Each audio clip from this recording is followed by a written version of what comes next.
Өнөөдрийн чимээгүй цагийн сэдэв зоригжуулалт. Тэгээ Библийн ишлэл нь Еврей 10:24. Тиймээс хайр болон сайн үйлсийг бадраахын төлөө нэг нэгнээ анхаарч гэж.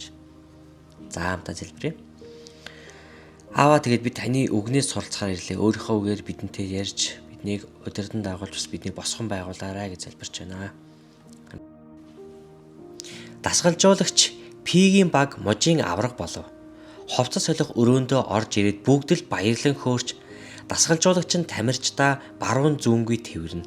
Энэ үед нэг тоглогч нь сандал дээр ганцаараа сууж байгааг дасгалжуулагч олж харав. Тэр залуугийн эцэг ихэн салсны дээр эцэг нь хүүгийнхээ тоглолтыг огт үздэггүй архин толгоогоо мэдүүлсэн хүн байдгийг дасгалжуулагч мэдэж байваа. Тэгээд түүн рүү очин зүгээр эсхийг нь лавлахад тиймээ дасгалжуулагчаа би дахиад нэг тэврүүлж болох уу гэж асуув. Энэ явдал Пигийн дасгалжуулагчийн амьдрал ихээхэн нөлөөлж тэр тэврэгчдийн баг гэсэн ажиллагаа эхлүүлсэн юм а. Тэрээр доорх ажилчдаа дасгалжуулж эхлэв. Зарим нь сайн дэмжихгүй бүр эсэргүүцэж байсан ч Пи дасгалжуулагч сул тэврэхийг зөвшөөрдөггүй байв. Зөвхөн баавгайн тэврэлтийг хүлээн зөвшөөрнө. Удалгүй дасгалжуулагчид тамирчдаа тэвэрдэг болжээ. Энэ бол хүнийг зоригжуулдаг хамгийн үр дүнтэй арга болохыг Пи олж мэдсэн байна. Бидний ихэнх нь тэврэл бол биднийг зоригжуулж хэн нэгэн биднийг анхаарч байгааг нь илэрхийлэл болдог гэдэгтээ санал нийлэх байх. Түүнээс гадна бие биеэ дэмжих олон аргууд байдаг. Еврей 10:24-т сайн сайхны төлөө нэг нэгнийг хэрхэн дэмжин зоригжуулах тухай хэллээ. Яаж урам хугарч мохох бүх байдлыг Бурхны хүү Есүс загалмай дээр үүрсэн бөгөөд үүгээр дамжуулан бид Бурхны хайрын тэврэлтийг хүлээн авах боломжтой болсон.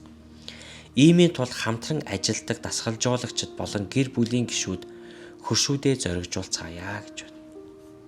За Библийн ишлэл Үлс 15:30-аас илгээгдсэн тэд Антиохт хүрч итгэгч олныг цоглуулж загтлыг гардуулав.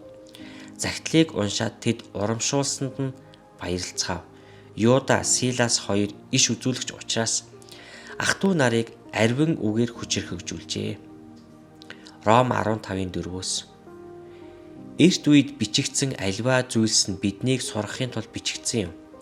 Ингэснээр бичвэрийн төвчээр болон урамшууллаар дамжин бидэнд найдвар байх юм. Төвчээр ба урамшууллын бурхан та нарыг Христ Есүсийн дагуу нэг бодол санаатай байлган сойрхох болтугай. Ингэх нь бидний эзэн Есүс Христийн эцэг бурханыг та нар санаа нийлж ам нэгдэн урамшуулахын тулд юм а гэж.